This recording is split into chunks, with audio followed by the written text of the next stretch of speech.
Hi everybody, I'm Mel. And I'm Matt. Welcome to Stranger Things.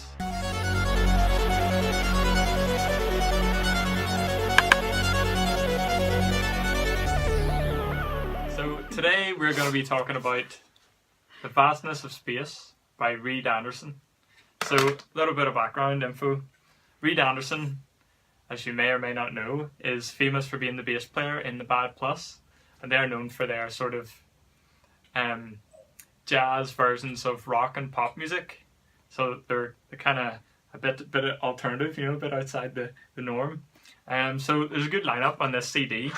So you got obviously Reid Anderson on the bass, Andrew D'Angelo on alto saxophone, Bill McHenry on tenor, Ben Monder on guitar, who you may not know this, but he played guitar on most of the tracks on Black Star by David Bowie. Oh really? Yeah. That's actually pretty cool. So, I love that album. And we've got Marlon Browden on drums. So this album came out in the year 2000 on the Fresh Sounds New Talent label. And I love it. It's one of my favourite albums. I just think it's absolutely class. So so for me, obviously it's a jazz album, but it's a very strong rock sensibility, very strong melodic sensibility, and it's very heavy. The emphasis is very heavy in the compositions. It's not really all noodly improvisation all the time. There is obviously improv, but they bring it back to the compositions. So obviously Mel here had not heard of this album before, so I asked her to listen to it. So I want to get your opinion. Okay, I feel like I'm kind of going to be...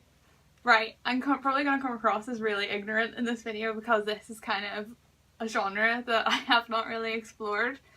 So please forgive me. I've used a lot of swearing in my notes. Oh no. What's going to happen? We may, if I couldn't refrain from swearing in my notes, we may have to end up putting some kind of explicit thing on this video because I feel like I'm not right for me. I felt like this is some form of punishment for making you read that Sam Harris book. Well, I didn't intend it to be that way, but I'm glad it was that way actually. This is how I felt. I was like, Matt hated me getting to read the Sam Harris book, and he made me listen to this album. So let's start from the beginning. I knew what kind of genre this was going to be by looking at this album cover. It's right. so arty, it's so aesthetic. Oh, look at that. But it's so pretentiously I love experimental jazz. I looked at, right, to be fair, I'm less I'm less harsh in a minute because I did make connections with it. It does kind of make sense because then the title tracks you have the oil, you have talons, and I was like, right, okay, well the album cover is kind of connected to the music in some sort of way. So I was overly critical at the beginning.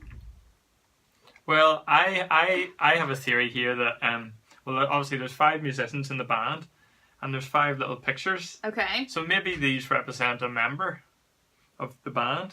See, I kind of got it because there's a swordfish and then there's a song called The Captain. Yeah, so obviously it's all linked in somewhere, but that's not important. What is important is the music. But that I know that, but that's that was my first thought. I'm kind of going into this knowing that it's a genre that I don't really dig. So I'm kind of overly critical and I'm aware and I apologise for that. Well, this is why I asked you. Because I'm kind of being a bit of a shit. This is why I asked you to listen to this, because I want to get someone's opinion who may not be familiar with this kind of music. Okay. So go ahead, talk about the music, please. I kind of made notes on every song. To be fair, there was one song I liked. I really, really liked one song. What was it called? It was number 4, Prehensile Dream. Oh, that was cool, yeah. It was very... Should we start from there? Because it's just going to go downhill. Okay, it's going to go downhill from here. So, the title, I had to look up the word prehensile because I'm kind of stupid. Oh, yeah, I found that interesting. It doesn't mean grasping. Yeah, but particularly related to animals, how a spider monkey would use its tail to grasp a branch.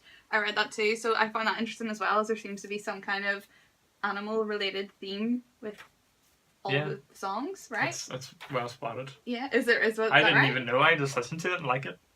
Yeah, so I really liked Prehensile Dream. It's a guitar-based one. It starts off with that really nice guitar stuff. And I think the reason I like it, would you say that it's really French style kind of jazz?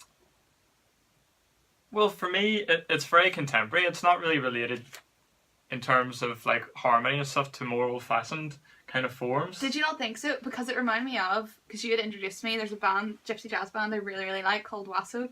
that you can't find anywhere, but you give me the album and I love them. And bits of that reminded me of some of their I instrumental know what you mean. stuff. It's quite impressionistic. Yeah. Would that be a good, a fair term Yeah. to use? And also, I don't think it was like 10 minutes long like every other song. Okay, so that's the track that you liked. So can we go back to track number 1? Okay, so track number 1 is Enthusiast. I wrote, I feel like I'm trapped in an elevator.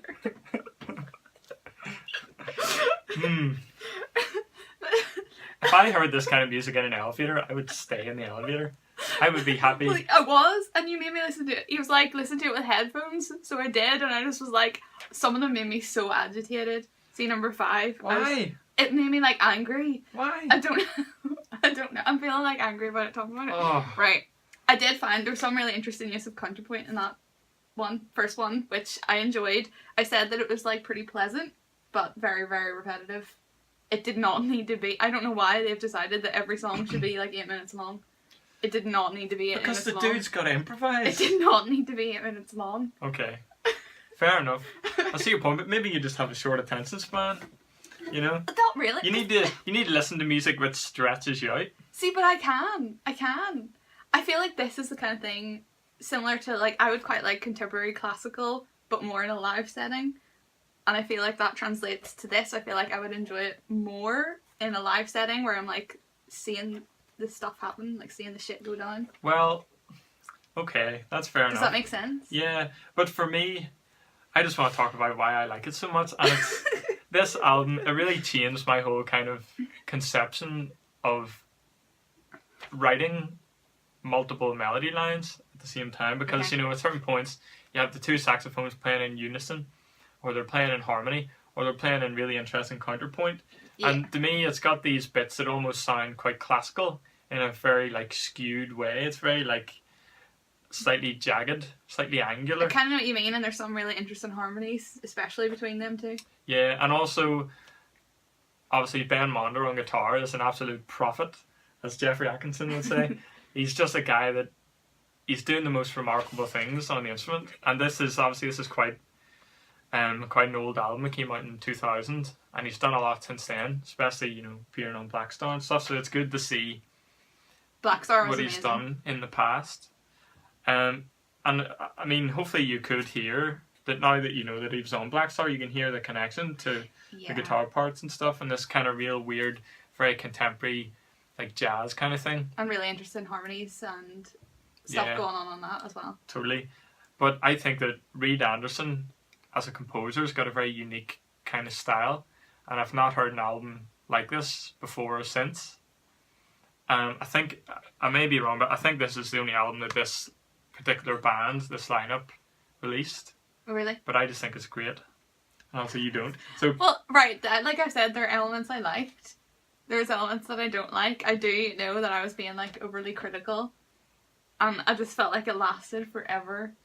Like it wasn't like, because I love sitting and like listening to an album or a record or whatever, but I just didn't with this, apart from every so often. Like I'd catch a moment and I'd be like, yeah, this is good, and then it would last 10 minutes.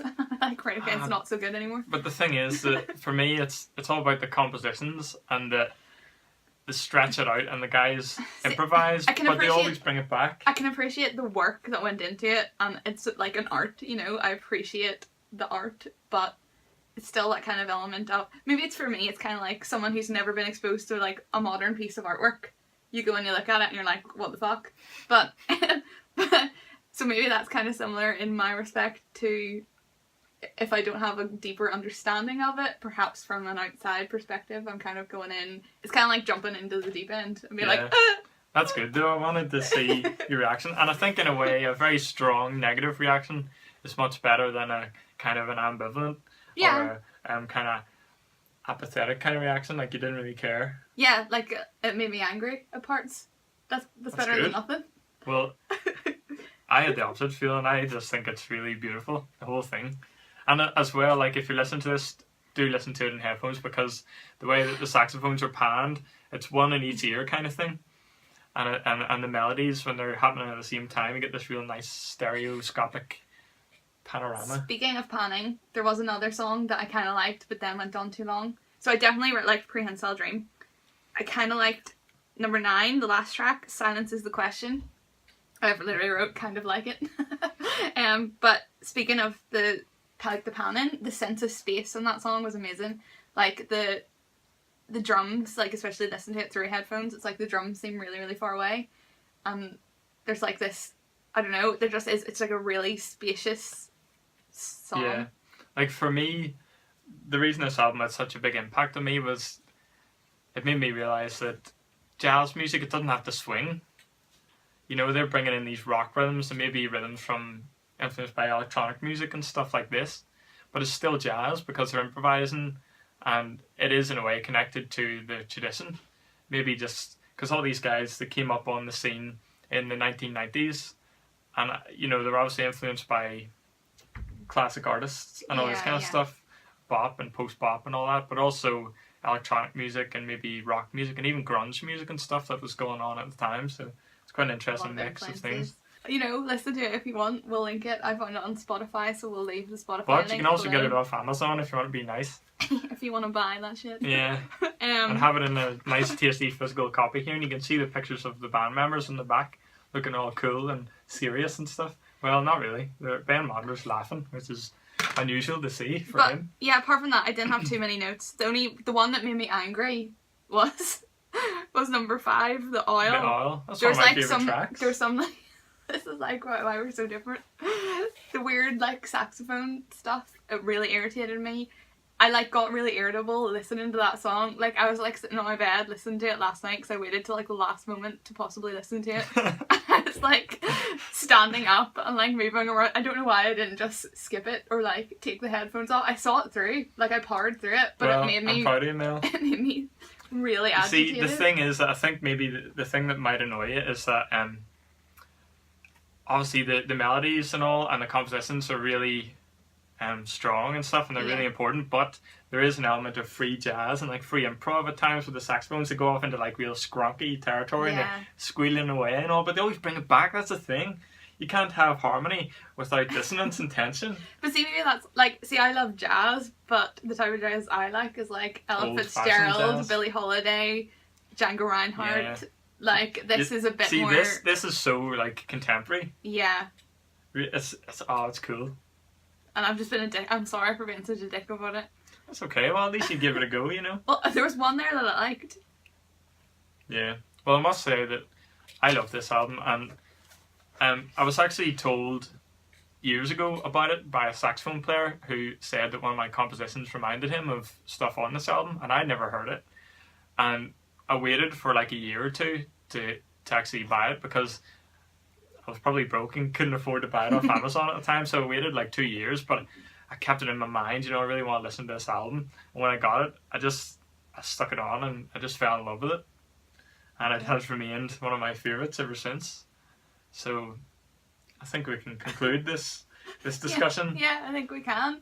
If you've listened to it, then leave your comments below. Yeah. Let us know what you thought. And if you haven't listened to it, please take the time and check it out. If you think that, hey, come on, you know, you might like it. If you're into sort of like Kurt Rosenwinkel, Adam Rogers, that guy, the piano player. Your man. Brad Meldau, that kind of stuff. Aaron Parks, this kind of quite contemporary jazz that doesn't have to swing all the time. Check it out. Yeah. And at the minute, Matt and I are trying to reach 100 subscribers because then we can finally change our URL from like 519 each day to 758 or whatever it is to an actual name. So that'd be really cool if you could subscribe. And then I think when we reach 100 subscribers, we're talking about doing some kind of video that you might find interesting, like an Ask Me Anything Q&A type thing. If that's what you'd like, let us know. Yeah. But yeah, it'd be super helpful if you could subscribe. So thanks for watching, and we'll see you next time.